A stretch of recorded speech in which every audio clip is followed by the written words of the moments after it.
సమాచారం కోసం 95 న్యూస్ ఇప్పుడు యాప్లో మీ ముందుకు వచ్చింది. వెంటనే డౌన్లోడ్ చేసుకుని న్యూస్ అప్డేట్ తెలుసుకోండి.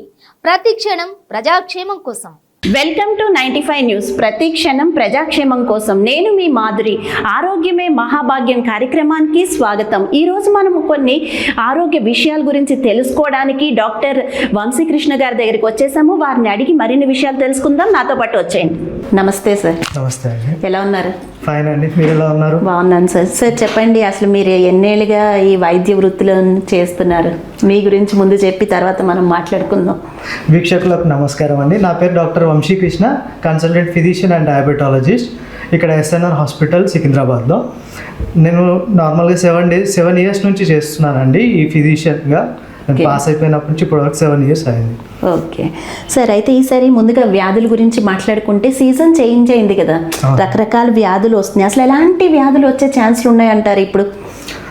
సీజన్ ఇప్పుడు వర్షాకాలం స్టార్ట్ అయింది కదండి. వర్షాకాలంలో ముఖ్యంగా మనకి ఈ దోమల ద్వారా వచ్చే వ్యాధులు అనగా మలేరియా, చికెన్ గున్యా, డెంగీ లాంటి వ్యాధులు వచ్చే అవకాశాలు ఉంటాయి.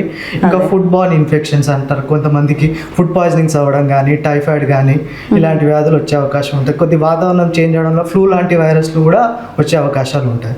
ఓకే, అంటే ఇప్పుడు అన్నారు కదా డెంగ్యూ, టైఫాయిడ్, మలేరియా అని. అసలు ముందుగా డెంగ్యూ గురించి మాట్లాడుకుందాం. ఎందుకంటే చాలా మంది హాస్పిటలైజ్డ్ కూడా అయ్యారు దానివల్ల. అసలు అది ఎలా వ్యాపిస్తుంది, దాని గురించి చెప్పండి కొంచెం. డెంగ్యూ అనేది ఒక వైరస్ అండి. అది ఫ్లైవిరిడే గ్రూప్ ఆఫ్ వైరస్ కింద అంటాము. దాన్ని ఏంటంటే మనము నార్మల్గా ఇప్పుడు మాస్కిటో ఉంటుంది, ఫీమేల్ ఏడిస్ ఈజిప్టి మాస్కిటో అంటాము. ఆ మాస్కిటో వల్ల, ఆ మాస్కిటో కాటు వల్ల మనకి డెంగ్యూ జ్వరం అనేది వస్తుంది. అంటే ఇప్పుడు ఈ డెంగ్యూ వచ్చిన వాళ్ళని ఎలా గుర్తించాలి? సిమ్టమ్స్ ఏంటంటారు? డెంగ్యూ వాళ్ళకి నార్మల్ జ్వరం సిమ్టమ్సే ఉంటాయండి. అంటే విపరీతమైన ఫీవర్ రావడము, హెడేక్ రావడము, రెట్రో ఆర్బిటల్ పెయిన్ అంటాం, ఐబాల్ వెనకాల కొద్దిగా నొప్పి ఎక్కువగా ఉండడము, మజిల్ పెయిన్స్, జాయింట్ పెయిన్స్, కొంతమంది కొద్ది సివియారిటీ ఎక్కువైతే బాడీ పైన ర్యాషెస్ లాంటివి రావడము, పొట్ట ఉబ్బరం అయినట్టు అవ్వడము, రికరెంట్ ఎపిసోడ్స్ ఆఫ్ వామిటింగ్స్ అవ్వడము, ఇలాంటివన్నీ ఉంటాయండి. అంటే ఎలాంటి ప్రికాషన్స్ తీసుకోవాలంటారు సార్? చూడండి, ఇప్పుడు డెంగ్యూ అనేది మనకు మస్కిటో వల్ల వచ్చే వ్యాధి. ఈ మస్కిటో వల్ల వచ్చే వ్యాధిని రాకుండా ఉండడానికి మనకు ఫస్ట్ ఏంటంటే ఈ మస్కిటో అనేది బ్రీడింగ్ ప్లేసెస్. యాక్చువల్లీ ఈ మస్కిటో అనేది ఫ్రెష్ వాటర్లో బ్రీడ్ అవుతుందండి. ఫ్రెష్ వాటర్ అనగా ఇప్పుడు మనకి డెసర్ట్ కూలర్స్ ఉంటాయి ఇంట్లో, మనం వాటర్ స్టోర్ చేసి ఉంటాం. ఆ వాటర్లో ఈ బ్రీడ్ అయ్యే ఛాన్సెస్ ఎక్కువ ఉంటాయి. ఇంకా ఇప్పుడు కొబ్బరి బొండాలు తాగేసిన తర్వాత పడేస్తూ ఉంటారు, దానిలో వాటర్ స్టోర్ అయిపోతాయి. స్టోర్ అయిపోయిన తర్వాత అక్కడ మాస్కిటోస్ బ్రీడ్ అయ్యే ఛాన్సెస్ ఎక్కువ ఉంటాయి. ఇంకా కొన్ని టైర్స్, అన్యూజ్డ్ టైర్స్ ఉంటాయి. టైర్స్ అట్లా ఎక్కడో కదా సజ్జ పైన అక్కడ వేసేస్తూ ఉంటే అక్కడ వాటర్ స్టోర్ అయిపోయి ఆ వాటర్ పైన బ్రీడ్ అయ్యే అవకాశాలు ఎక్కువ ఉంటాయి అన్నమాట. ఇప్పుడు మనము ఈ రాకుండా ఉండాలంటే వీటిని ఎక్కడైతే వాటర్ స్టాగ్నెంట్గా ఉన్న వాటర్ ఏదైతే ఉందో దాన్ని వెంటనే రిమూవ్ చేసుకోవడం, తర్వాత యూజ్ ఆఫ్ మస్కిటో రిపెలెంట్స్, తర్వాత యూజ్ ఆఫ్ మస్కిటో నెట్స్, తర్వాత ఫుల్ కవర్ అయి ఉన్న డ్రెస్సెస్ వేసుకోవడం, ఇలాంటివి ఉంటే మనం దోమ కుట్టకుండా మనం ఆపగలుగుతాం. దానివల్ల మనకి వ్యాధులు రాకుండా ఉంటాయి. ఓకే, అదే ఇప్పుడు అంటే మనం డెంగ్యూ గురించి మళ్ళీ మాట్లాడుకుందాము. మలేరియా గురించి మాట్లాడుకుంటే మలేరియా సిమ్టమ్స్ ఎలా గుర్తించాలి, అసలు ఎలా వ్యాపిస్తుంది అంటారు? యాక్చువల్లీ సిమ్టమ్స్ వైజ్ మనం డిఫరెన్షియేట్ చేయడం కష్టం అండి. ఎందుకంటే మలేరియా కానీ డెంగ్యూ కానీ సిమ్టమ్స్ మోస్ట్లీ సేమే ఉంటాయి. అంటే ఫీవర్ రావడము, హెడేక్ రావడము. ఫీవర్ ఏంటంటే చిల్స్ తో పాటు వస్తుంది మలేరియాలో. ఓకే, డెంగ్యూలో కూడా రావచ్చు చిల్స్ తోనే. ఫీవర్, హెడేక్, బాడీ పెయిన్స్ ఇవన్నీ మలేరియాలో కూడా ఉంటాయి. మలేరియా ఏంటంటే that is a parasite infection, dengue అనేది వైరస్ ఇన్ఫెక్షన్. ఓకే, ఇది కూడా మస్కిటో ద్వారానే వస్తుంది. ఇది ఏంటంటే నైట్ టైం బ్రీడర్ అన్నమాట. Night time female anopheles mosquito night time breeder. Night time ఎక్కువ కుట్టడం వల్ల మలేరియా వస్తుంది. డెంగ్యూ అనేది మార్నింగ్ అండ్ ఈవినింగ్ టైమ్స్ లో. డే టైం బ్రీడర్ అంటాం దాన్ని. ఓకే, రెండు కూడా మస్కిటో వల్ల. అదే టైఫాయిడ్ గురించి మాట్లాడుకుంటే ఇట్స్ వాటర్ బార్న్ ఇన్ఫెక్షన్ అండి. అంటే ఫుడ్ కంటామినేటెడ్ కానీ, ఇప్పుడు బయట ఏదైనా ఫుడ్ తింటున్నాము దాంట్లో ఆల్రెడీ ఆ బ్యాక్టీరియా ఉండింది, ఇట్స్ బ్యాక్టీరియల్ ఇన్ఫెక్షన్. ఆ బ్యాక్టీరియా మనం తినడం వల్ల మన లోపలికి ఎంటర్ అవ్వడం వల్ల వచ్చి టైఫాయిడ్ వస్తుంది. ఓకే, ఆ మధ్యకాలంలో చాలా మందికి చికెన్ గునియా వచ్చింది, దానివల్ల చాలా బాడీ పెయిన్స్ అని చాలా మంది ఇబ్బంది పడ్డారు. అసలు అది ఎలా వస్తుందంటారు? ఇది కూడా సేమ్ చికెన్ గునియా కూడా ఈ ఈడిస్ ఈజిప్టి ఏదైతే మన డెంగ్యూ వైరస్ కాజ్ చేస్తుందో అదే మాస్కిటో ద్వారానే వస్తుంది.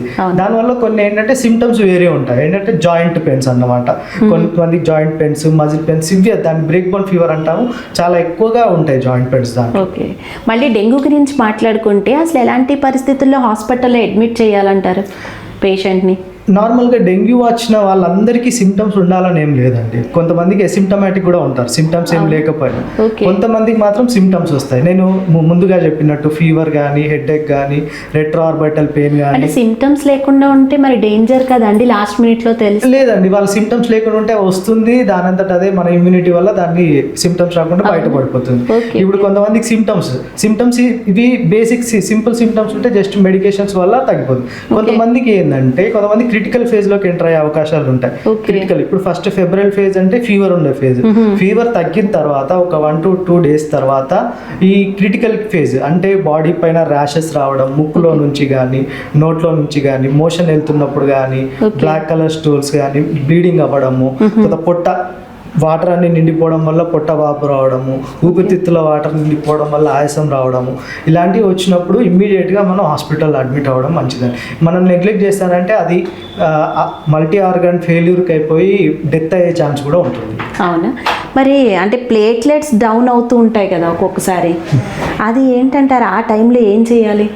నార్మల్గా ఇప్పుడు బాడీలో నార్మల్ ప్లేట్లెట్ కౌంట్ వచ్చేసి 1.5 అబోవ్ అండి, 1.5 to 4 lakhs వరకు ఉంటాయి. నార్మల్గా ఈ ఫెబ్రవరి ఫేజ్లో ఉన్నప్పుడు ఈ ప్లేట్లెట్ కౌంట్ అనేది నార్మల్గానే ఉంటుంది.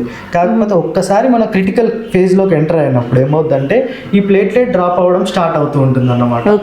నార్మల్గా ఇప్పుడు ప్లేట్లెట్ ఎంత డ్రాప్ అయినా మన ప్లేట్లెట్స్ ఎక్కించాల్సిన అవసరం ఉండకపోవచ్చు. ప్లేట్లెట్స్ ఒకవేళ 20,000 కన్నా తక్కువైపోయి, 10,000 కన్నా తక్కువైపోయి, 20,000 కన్నా తక్కువైపోయి కొన్ని సిమ్టమ్స్ అంటే ఇప్పుడు బ్లీడింగ్ కానీ, నోట్లో నుంచి, ముక్కులో నుంచి, మోషన్లో వెళ్ళిపోవడము, తర్వాత పొట్ట ఉబ్బరము, ఆయాసం రావడము, తర్వాత బీపీ పడిపోవడం, ఇట్లాంటి ఏమన్నా ఉన్నప్పుడు మాత్రమే మనం ప్లేట్లెట్స్ ఎక్కిస్తాం. లేదు 10,000 కన్నా బిలో ఉంటే దాన్ని క్రిటికల్ అంటాం. అప్పుడు మనం సిమ్టమ్స్ ఉన్నా లేకపోయినా ప్లేట్లెట్స్ ఎక్కించాల్సిన అవసరం పడుతుంది. ఓకే, అదే ఎస్డిపి, ఆర్డిపి అంటే ఏంటి, అది ఎప్పుడు ఎక్కించాలి అది కూడా చెప్పండి. అదే అండి, ఇప్పుడు చెప్పినా కదా. యాక్చువల్గా ఎస్డిపి అంటే సింగిల్ డోనార్ ప్లేట్లెట్, ఆర్డిపి అంటే random donor platelet. Okay, SDP అనేది ఏంటి అంటే ఒక సింగిల్ బ్లడ్ ప్యాకెట్ లో నుంచి అది వేరు చేయడం వల్ల వచ్చేదాన్ని ఎస్డిపి అంటాం. ర్యాండమ్ డోనార్ అంటే ఒక 4 to 5 ర్యాండమ్ డోనార్స్ని తీసుకొని దాంట్లో నుంచి మనము సెంట్రిఫికేషన్ ద్వారా వచ్చిన దాన్ని ఆర్డిపి అంటాం అన్నమాట. ఈ ఎస్డిపి ఏంటంటే కొద్దిగా ఎక్స్పెన్సివ్, దీనివల్ల కొద్ది కాంప్లికేషన్స్ తక్కువ ఉంటాయి. ఈ ఆర్డిపి ఏంటంటే లెస్ ఎక్స్పెన్సివ్, కొద్ది కాంప్లికేషన్స్ ఎక్కువ ఉంటాయి. ఎస్డిపి వల్ల మనకు ఒక్కసారి ఎస్డిపి ఎక్కిస్తే ఒక 30,000 వరకు కౌంట్ పెరిగే అవకాశం ఉంటుంది. ఆర్డిపి అంటే ఒక 5,000 to 6,000 వరకే పెరుగుతాయి. అవునా? ఓకే, అదే ఇప్పుడు అంటే ఇలాంటి వ్యాధులు రాకుండా ఉండాలంటే ఇప్పుడు డెంగ్యూ అయినా, కలరా అయినా, టైఫాయిడ్ అయినా ఏదైనా ఎలాంటి ప్రికాషన్స్ తీసుకోవాలంటారు? ముందు అదే చెప్పాను కదండి, ఇప్పుడు ఫస్ట్ మలేరియా, డెంగ్యూ, చికెన్ గున్యా ఈ మూడుకి కారణమైన ఏంటివి? దోమలు. ఫస్ట్ దోమల్ని నివారించడం. దోమలు నివారించడానికి మనకు ఉన్న పద్ధతులు మాస్కిటో రిపలెంట్స్ కానీ, మాస్కిటో నెట్స్ కానీ, దాని తర్వాత ఇప్పుడు ఆ బ్రీడింగ్ ప్లేసెస్ ఏవైతే ఉంటాయో వాటిని శుభ్రపరచుకోవడం ద్వారా మనం ఈ వ్యాధులను నివారించవచ్చు. ఇప్పుడు ఫుడ్ పాయిజనింగ్ కానీ, తర్వాత టైఫాయిడ్ కానీ, ఇవన్నీ ఫుడ్ బార్న్ ఇన్ఫెక్షన్స్. అట్లాంటప్పుడు మనం బయట ఆహారాన్ని అవాయిడ్ చేయడము, తర్వాత ఇంట్లో కూడా చల్లటైన ఆహారం కాకుండా కొద్ది వేడి చేసుకొని తినడము, అట్లాంటివి ఫ్రెష్ ఫుడ్స్ తినడం వల్ల మనం వీటిని అవాయిడ్ చేసే అవకాశాలు ఉంటాయి. సార్, టైఫాయిడ్ ఫీవర్ ఎలా డయాగ్నోస్ చేయాలి, దాని గురించి చెప్పండి. ఇది చాలా మంచి క్వశ్చన్ అండి యాక్చువల్గా. ఎందుకంటే చాలా మంది బయట ఈ ప్రాక్టీషనర్స్ ఏం చేస్తూ ఉంటారంటే వైడాల్ టెస్ట్ అని ఉంటుంది. ఆ వైడాల్ టెస్ట్ చేయించేసి 1:1, 1:80, 1:160 వచ్చిందంటే మీకు టైఫాయిడ్ ఉంది, మీరు వెళ్ళండి ఇంకా హాస్పిటల్కి వెళ్ళి అడ్మిట్ అయిపోండి అని చెప్పి భయపెట్టిస్తూ ఉంటారు. యాక్చువల్గా అది చాలా తప్పండి. ఈ టైఫాయిడ్ ఫీవర్ పాజిటివ్ రావాలి అంటే 2nd week ఆఫ్ ఇన్ఫెక్షన్లోనే పాజిటివ్ వస్తుంది. ఓకే, ఇంకోటి ఏంటంటే ఫస్ట్ వీక్లో మనం టైఫాయిడ్ని డయాగ్నోస్ చేయాలంటే కల్చర్స్, ఓకే, బ్లడ్ కల్చర్ మాత్రమే మనకు కరెక్ట్ డయాగ్నోస్ని ఇవ్వగలుగుతుంది. సెకండ్ వీక్ 1 వీక్ ఫీవర్ అయిపోయిన తర్వాత సెకండ్ వీక్లో కూడా ఫీవర్ వస్తుంది అంటే మనం ఈ వైడాల్ టెస్ట్ ద్వారా రైజ్ ఇన్ టైటర్స్ అంటే నార్మల్గా 1:80 కాస్త మళ్ళీ ఒక 2 days తర్వాత టెస్ట్ చేసినప్పుడు అది 1:160 1:320 అవుతే దాన్ని మనం పాజిటివ్గా తీసుకుంటాం. ఓకే, మీరు అనవసరంగా ప్రేక్షకులకు చెప్తున్నాను, అనవసరంగా మీరు ఏదో బ్లడ్ టెస్ట్ చేయగానే వైడాల్ టెస్ట్ పాజిటివ్ అనగానే మాకు టైఫాయిడ్ వచ్చింది అని భయపడాల్సిన అవసరం లేదు. ఓకే, ఫస్ట్ వీక్లో టైఫాయిడ్ అనేది పాజిటివ్ రాదు. నార్మల్ పర్సన్స్కి కూడా ఈ 1:80 1:160 టైటర్ అనేది నార్మల్గానే ఉంటుంది. మెయిన్ కల్చర్ టెస్ట్ ఫస్ట్ వీక్లో కల్చర్, సెకండ్ వీక్లో ఈ యాంటీబాడీ టెస్ట్. ఓకే, ఇంకొకటి అడుగుతాను సార్, అంటే ఇప్పుడు మనం ఏమైనా ఐస్ని బట్టి ఏమైనా గుర్తించగలుగుతామా? అంటే ఐస్ రెడ్గా ఉంటే ఫీవర్ అని ఇలాంటివి, లేకపోతే ఏదైనా వచ్చిందని కళ్ళను బట్టి తెలుస్తుందంటారా? అది ఇంపాసిబుల్? అట్లేం లేదండి. యాక్చువల్గా ఇప్పుడు డిహైడ్రేషన్ ఉందనుకోండి, కొద్ది ఐబాల్స్ ఉన్నవి షంకెన్ ఐబాల్స్ అంటాము, అలాంటివి ఏమన్నా ఉంటే గుర్తించగలరు. కొంతమంది ఫీవర్ వచ్చినప్పుడు నార్మల్గానే ఐస్ కూడా రెడ్గా ఉంటాయి, టెంపరేచర్ బాడీలో ఎలివేట్ అయినప్పుడు, దాన్ని బట్టి అట్లా చెప్పడానికి అలా అవుతుంది. అంటే ఇప్పుడు ఇవన్నీ అయితే బయట మస్కిటోస్ నివారించడం ఇలాంటివన్నీ చేయడం వల్ల ఓకే, కానీ మన సెల్ఫ్గా బాడీలో ఇమ్యూనిటీ పెరిగితే ఇవన్నీ రావు, ఏది రాదు అంటారు. అసలు ఆ ఇమ్యూనిటీ ఎలా పెంచుకోవాలి? అది నిజమేనా? నిజమే అండి. ఇమ్యూనిటీ పెంచుకోవడానికి ఫస్ట్ మన హ్యాబిట్స్, ఇప్పుడు సరిగ్గా నిద్ర first main thing, food habits, లేదు స్మోకింగ్, ఆల్కహాల్ ఇలాంటి ఏమైనా అలవాట్లు ఉంటే ఆపేయడం, తర్వాత ఎక్సర్సైజ్, ఇవన్నీ చేయడం వల్ల మనకు ఇమ్యూనిటీ పెరగడం వల్ల ఇట్లాంటి వ్యాధులు ఏమన్నా వచ్చినప్పుడు మనం తట్టుకునే శక్తి అనేది ఉంటుంది. ఓకే, ఇప్పుడు వీటికి ఏదైనా వ్యాక్సిన్స్ ఉన్నాయండి ముందుగానే, అంటే రాకుండా వేయించుకోవడానికి? ఉన్నాయండి, ఉన్నాయి. యాక్చువల్గా మలేరియా, టైఫాయిడ్, డెంగ్యూకి వ్యాక్సిన్స్ అయితే ఉన్నాయి. ఓకే, బట్ ఇవన్నీ ఏంటంటే ఇంకా మన మార్కెట్లోకి అందుబాటులో రాలేదన్నమాట. ఇప్పుడు డెంగ్యూ వైరస్ అనేది చిన్నపిల్లలకి ఇస్తారు, అంటే 9 to 16 years వాళ్ళకి. అది ఆల్రెడీ ప్రీవియస్ డెంగ్యూ ఇన్ఫెక్షన్ వచ్చి కొద్ది ఇమ్యూనిటీ డెవలప్ అయిన వాళ్ళకి మాత్రం ఇస్తారు. అది కూడా మళ్ళీ ఎండమిక్ ఏరియాస్, అంటే ఆ ఏరియాలో ఏదైతే డెంగ్యూ కానీ కామన్గా ఉన్న వాళ్ళకి ఇట్లాంటివి ఇస్తాం అన్నమాట. టైఫాయిడ్ అనేది చిన్నప్పటి నుంచే మనకు వ్యాక్సిన్ అవైలబుల్ ఉంది ఈ రోజులలో. ఓకే ఓకే, మరి అంటే ఇప్పుడు డెంగ్యూ వచ్చిన వాళ్ళు కొంతమంది పప్పాయ లీవ్స్ తీసుకుంటూ ఉంటారు, దానివల్ల ప్లేట్లెట్స్ కౌంట్ పెరుగుతాయి అని అంటారు, అది ఎంతవరకు నిజం అంటారు? ఇది కొద్ది కాంట్రవర్షియల్ అండి. అంటే ఉన్నాయి కొన్ని స్టడీస్ అయితే ఉన్నాయి, దాంట్లో వాళ్ళు చెప్తున్నారు ఏంటంటే అది తినడం వల్ల ప్లేట్లెట్స్ అనేవి ఇంప్రూవ్ అవుతాయని.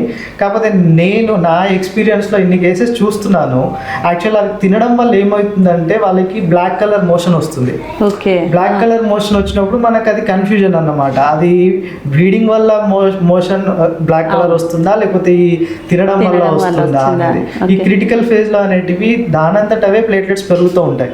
ఒకవేళ ఇప్పుడు మనం అది ఏ టైంలో తిన్నారో దానివల్లనే పెరిగాయని చెప్పడానికి కష్టంగా ఉంది. అవునా? అంటే తింటే ఉపయోగపడుతుంది అని అంటారా ఒక డాక్టర్గా మీరు? మీకు కూడా ఏమైనా నమ్మకం ఉందా? అంటే దట్స్ కాంట్రవర్సీ అండి. అంటే నేనైతే అడ్వైస్ చేయట్లేదు ఇప్పుడు వరకు, కానీ కొంతమంది అయితే అడ్వైస్ చేస్తున్నారు. అవునా? ఓకే, అలాగే కొంతమంది పెయిన్ కిల్లర్స్ వాడేస్తూ ఉంటారు. ఈ పెయిన్ కిల్లర్ వేసుకుంటే జనరల్గా కాళ్ళ నొప్పిలో తలనొప్పి ఏదో వస్తుంది, వచ్చిన వెంటనే పెయిన్ కిల్లర్ తీసుకుంటారు మెడికల్ షాప్లో.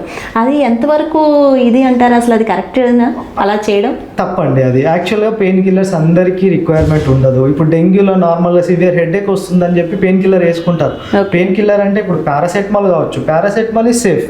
కాకపోతే కొన్ని పెయిన్ కిల్లర్స్ NSAIDs అంటాం, అలాంటివి వేస్తే ఏమవుతుందంటే ఆల్రెడీ డెంగ్యూలో కొద్ది ప్లేట్లెట్స్ ఏదో డ్రాప్ అయి ఉండొచ్చు.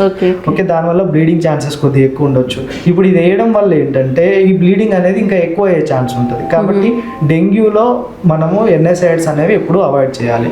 ఒకవేళ చికెన్ గున్యాలో అంత సివియర్గా పెయిన్ ఉంటే ప్లేట్లెట్ డ్రాప్ అట్లాంటిది ఉండదు, కాబట్టి వాటిల్లో మనం వేసుకోవాలి. అంటే డెంగ్యూ వచ్చిన వాళ్ళకి ఫ్లూయిడ్స్ ఎక్కువ తీసుకోవాలి అంటారు కదా, అంటే ఫ్లూయిడ్స్ తక్కువ అవడం వల్ల ఏమైనా డెంగ్యూ వస్తుంది అంటారా? అలా కాదండి. యాక్చువల్గా ఇప్పుడు డెంగ్యూ వచ్చిన వాళ్ళకి febrile phase, critical phase, recovery phase అని చెప్పాను కదా. ఈ ఫెబ్రైల్ ఫేజ్లో ఏంటంటే ఈ ఫీవర్ రావడం వల్ల కొద్ది డిహైడ్రేట్ అయ్యే ఛాన్స్ ఉంటుంది, వామిటింగ్ అవ్వడం వల్ల. మళ్ళీ ఈ క్రిటికల్ ఫేజ్లో కొంతమందికి ఫ్లూయిడ్ లీకేజ్ ఉంటుంది మన కంపార్ట్మెంట్స్లో, అంటే పొట్టలో కానీ ఊపిరితిత్తుల్లో కానీ వాటర్ ఏమన్నా ఎక్కువ జమ అయిపోయినప్పుడు ఏమైందంటే మనం బాడీలో ఉన్న హీమోగ్లోబిన్ కాస్త కాన్సన్ట్రేషన్ ఎక్కువైపోయి డిహైడ్రేషన్ అయ్యే ఛాన్స్ ఉంటుంది. డిహైడ్రేషన్ అయినప్పుడు సడన్గా పేషెంట్కి బీపీ పడిపోవడము, షాక్లోకి వెళ్ళిపోవడము, ప్రాణాపాయం జరగడం అనేవి మనం తరచుగా చూస్తుంటాం. కాబట్టి వీటన్నిటిని అవాయిడ్ చేసుకోవడానికి మనం ఫ్లూయిడ్స్ ఎక్కువ తీసుకుంటే ఏంటంటే మనకి బీపీ పడిపోకుండా ఈ ప్రాణాపాయం జరగకుండా ఉండే అవకాశాలు ఉంటాయి. మన యాక్చువల్గా డెంగ్యూ ట్రీట్మెంట్ కూడా అదే, యాక్చువల్గా ఫ్లూయిడ్స్తోనే మనం మేనేజ్ చేస్తాం. ఎక్కువ సిలైన్స్ అవి ఎక్కిస్తారు అనుకుంటా. ఈ యాంటీబయాటిక్స్ వాటి వల్ల రోల్ ఏం లేదు యాక్చువల్గా డెంగ్యూలో. అవునా? Okay okay. అంటే ఇప్పుడు మలేరియా వస్తే ఎన్ని డేస్ ఉంటుందండి? మ్యాక్సిమం ఎన్ని డేస్లో తగ్గుతుంది, రికవర్ అవుతుంది? అది డిపెండ్స్ అండి. ఇప్పుడు మనం తొందరగా గుర్తుపట్టామనుకోండి, యాంటీ మలేరియల్ డ్రగ్స్ ఉన్నాయి, ఆ కోర్స్ వాడితే వెంటనే తగ్గిపోతుంది. ఒకవేళ మనం గుర్తుపట్టకుండా అలాగే ఇది వరకు రోజుల్లో అయితే మలేరియా, టైఫాయిడ్ ఇలాంటివి వస్తే చాలా డేస్ ఉండేవి కదా. ఇప్పుడైతే మెడిసిన్స్ ద్వారా కొంచెం తక్కువ అయింది. అవునండి, తక్కువ అయిందండి. ఎందుకంటే డయాగ్నోసిస్ కదండి. ఇప్పుడు మనకు వచ్చి ఒక చిన్న బ్లడ్ టెస్ట్ చేపిస్తే దాని మలేరియానా డెంగ్యూ ఏంటియా తెలుస్తుంది.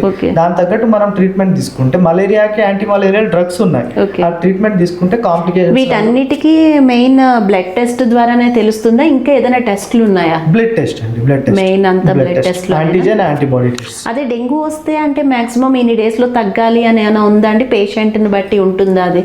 దట్ డిపెండ్స్ అండి. యాక్చువల్గా కొంతమందికి డెంగ్యూ ప్రాసెస్ అంతా ఫెబ్రల్ ఫేజ్, తర్వాత క్రిటికల్ ఫేజ్, రికవరీ ఫేజ్, ఇదంతా 1 వీక్లో నార్మల్ రికవరీ అయిపోతుందండి నార్మల్గా అయితే. ఓకే. కాబట్టి ఈ 1 వీక్లోనే మోస్ట్లీ తగ్గుతుంది. ఓకే. అంటే ఇప్పుడు సీజన్ బట్టి చాలా వ్యాధులు వస్తున్నాయి కదా, అందులో మెయిన్ ఇవేనా, డెంగ్యూ, మలేరియా ఇవన్నీ? మళ్ళీ ఏమైనా అలాంటి కరోనా వైరస్ లాంటివి ఏమైనా వచ్చే ఛాన్స్లు ఉన్నాయండి. అది రాదు అని మనమైతే ఏం చెప్పలేము. వైరస్, ఇన్ఫ్లుయెన్జా వైరస్ అనేది ఎప్పటికప్పుడు మారుతూ ఉంటుంది. ఆ మారిపోయిన వల్ల కొత్త స్ట్రెయిన్ వచ్చి మళ్ళీ ఎఫెక్ట్ అయ్యే ఛాన్స్ కూడా ఉంటుంది, అది చెప్పలేము. అదే మళ్ళీ ఇప్పుడు అంటే కంజక్టివిటీస్ లాంటి వైరస్లు కూడా వస్తున్నాయి, చాలా మందికి వస్తుంది. అది ఏంటంటారు అసలు? అది కూడా ఈ సీజన్ వల్ల లేకపోతే దేని వల్ల వస్తుందంటారు? సేమ్, ఇది కూడా సేమ్ వైరల్ ఇన్ఫెక్షన్ అండి. అది కూడా అడినో వైరస్ అని ఉంటుంది. అడినో వైరస్ అది ఇన్ఫెక్ట్ అవ్వడం వల్ల కంజక్టివిటీస్ అనేది వస్తున్నది. ఓకే. ఇప్పుడు అంటే చివరిగా మా ప్రేక్షకులకి ఇలాంటి వైరస్లు రాకుండా ఉండాలి, తర్వాత ఎలాంటి జాగ్రత్తలు తీసుకోవాలి అని ఒక డాక్టర్గా మీరు చెప్పండి సార్, ఏం చెప్తారు? ఫస్ట్ అండి, ఇది ఏదైనా జ్వరం వచ్చినప్పుడు మనం నెగ్లెక్ట్ చేయడానికి లేదండి. ఫస్ట్ ఏదైనా జ్వరం వస్తే ఫస్ట్ 1 day 2 days చూడాలి. ఓకే, మీరు వాడే ఆ పారాసెటమాల్ అది వాడుకోవచ్చు, అనవసరంగా యాంటీబయాటిక్ స్టార్ట్ చేయకూడదు.